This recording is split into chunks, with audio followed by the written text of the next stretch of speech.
Hi, my YouTube friends. I wanted to come on with a second video, which also has an experience that I had, to explain part of the first video that I posted. In that video, I posted why I deleted all of my videos and why I pretty much deleted my Facebook. And how I'm going on here with a new name and no pictures of me, because I do not want the glory. I want God to receive all the glory for anything and everything that I tell. Part of the first video, I had mentioned how I was really upset because I was contemplating. I had said that I had contemplated suicide the week before. What I meant by that was I wasn't actually going to. What I meant by that was, you know how you go to the store or you go to school and you're familiar with the road, or even the road to go home. You're familiar with the road you live on. You're familiar when you turn onto that road, what's at the end of that road. And I wanted to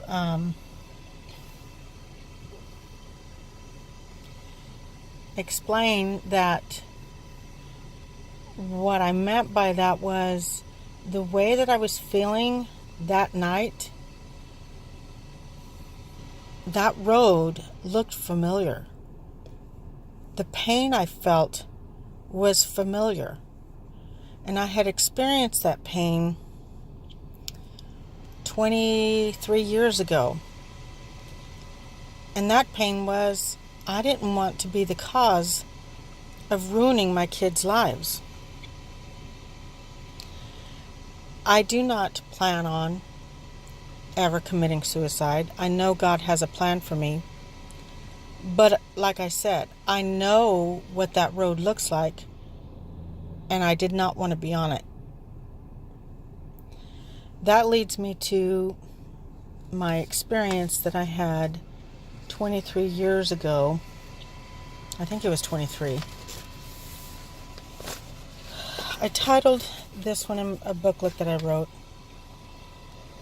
I titled it, God Sent His Angels when I needed it the most, after I tried to commit suicide. I'm going to change the names of the people in my experience. Well, you understand why.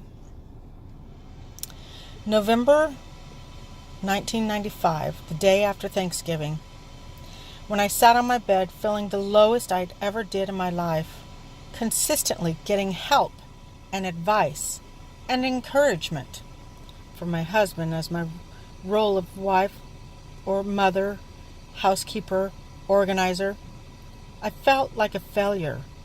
I know the intent of his heart was good, but at the time, I didn't read it like that. I felt like my whole life had been a burden on everyone I came in contact with. That's when the enemy starts kicking in and starts spewing his lies. First, he reminded me, your birth mother must not have wanted us. I was a burden. My foster homes that I was in, I remember beatings, flashbacks. I remember being raped. I was a burden on everyone.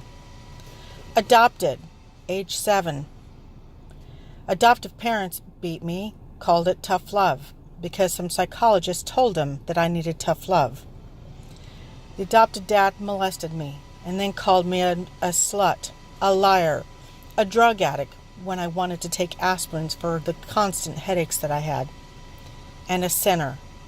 I was a burden on their lives. When I got married to the greatest man for me, but his disciplined, organized, scheduled personality and tidy ways, he wanted me to just be as organized and particular as he. He always tried to point out the way I should have done things, with the house, with the bills, with the kids. I know that he truly was trying to help me to learn how to do things so my life would be easier but my stubbornness would not allow me to see that until years later. But I truly felt like a failure, and that I would be the one to mess up my children. I felt like a major burden. Sorry, the page is kind of stapled where I can't hardly see it. As I sat there on my bed, I counted the pills. 14 of them. I didn't know what they were for, but I put them in my mouth, and I thought to myself, should I do this or not? And I heard a very stern voice say, just do it. So I did it. I swallowed all 14 pills. My husband walked in, got very angry with me, and he took me to the hospital. They got me this charcoal stuff, which caused me to puke my whole body clean. Now the real humiliating part of the story is, I had the cutest doctor you could ever imagine. I remember blonde, wavy hair and the most beautiful blue eyes. Go figure. Any other time I go to the doctor, I would get some old man, short, bald-headed, some frumpy-looking guy.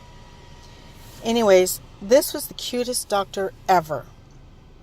I was so embarrassed, and when he came into the room, I bowed my head because I was ashamed, and I didn't want to even look at him. And he asked me if I wanted my husband to come in, and I said no. I was ashamed, and I was afraid to see Jeff. I was afraid, let me turn the page here.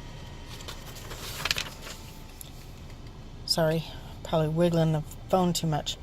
I was afraid that I let him down again because I couldn't even get this right. The doctor asked me if he could sit down and talk with me for a minute. And shockingly, I said yes. I told him just what I had written above. What brought me here. He asked me how many kids I had, and I said 2. He asked how old they were. She was 5 and he was 18 months old. He asked me, do they like to color? And I said, oh, she loves to color, and he just scribbles. He asked me, do they give you the pictures? I said, well, yes, they do. And the doctor said, what do you do with the pictures? And I said, I put them on my refrigerator. And he said, why do you do that? I said, because they colored them for me. And then he said, do they color within the lines yet? And I said, oh, she tries to. She's pretty good, too. But he can't. The doctor said, you still keep them? Even though they don't know how to color inside the lines yet? I said, well, of course I do. Because that is all they can do. And they did it for me. So then he said something to me that caught me off guard. He said, don't you think God would put the picture of your life on his refrigerator, even though you can't color inside the lines like your husband or parents or anyone else expects you to? Do your best. Oh, do you try to do your best to be a great mom, a wife, a daughter, a friend? He asked me, and I said, yes, but, and he said, no buts. Humans draw lines in the picture of your life that they expect you to color in. Your teachers draw lines they want you to color within. Your boss colors lines that they want you to color in. Your spouse draws lines that they want you to color within. Your parents, your friends, your co-workers, your relatives, everyone draws lines in the picture of your life that they expect you to color within. Do you think that God would take the picture of your life and rip it to shreds because you can't do things the way that others think you should? And I said, no. And he asked me, why did you say no? I said, because God can see the intent of my heart. He knows what I'm trying to do, and I'm trying my best. He said, that's right. And sitting here, I see the picture of your life, and I think God would be very pleased. I started to cry because I realized that all I ever had to be was what God made me, not what others expected of me. I went back to the hospital 2 weeks later because the words the doctor had said really made an impact in my heart. It changed me. And when I went to the window, I asked for that doctor. I wished I could remember his name, but at the time, I asked to see him to thank him. He said he was jokingly called Doogie Howser of that hospital because he looks so young. Because he looks so young. And so I told the receptionist there that, he was really, really cute. And the receptionist said, "Honey, if I've been here for a super long time, and if there's a super cute doctor here, I would know about it. And there is no one we call Doogie Howser here. I'm afraid you have the wrong hospital." She asked me my name and when I came in, and I told her. And she said there was no record of me being there. As I was walking away, I realized, there was no record of me being there. She checked the week before every day and the week after the date that I told her. And there was absolutely no record of me being there. As I was walking away, I realized then that God had sent his angel to help me in my darkest hour. I've never considered taking pills again because I know that I colored the picture of my life for God, not for Jeff, not for my parents, for my in-laws, not for my friends, not for my siblings, not for my kids. I will never be able to please them, but I can please God, and that's my goal. The picture of your life is your gift to God. Live it for him, and your life will be a masterpiece. Now that happened, 23 years ago. So I can tell you that I will never attempt to do that again. I should not have said I contemplated it.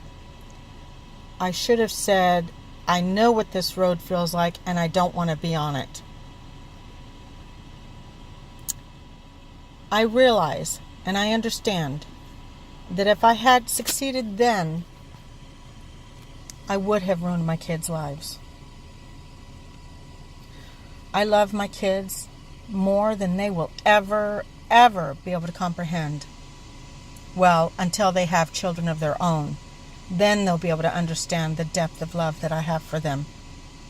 I don't care whether they were babies, toddlers, children, teenagers, adults. I still love them. They are my children and I love them. And I want to be the best mom for them that I can be. And I understand that trying to commit suicide is not the way. What I hope I can give from this experience is what the doctor gave me. 1, directions to live my life for God. If you live your life for God, who can throw your picture away? God will put the picture of your life on his refrigerator if you color it for him. I hope that clears things up for you, and I hope this helps you. Bye.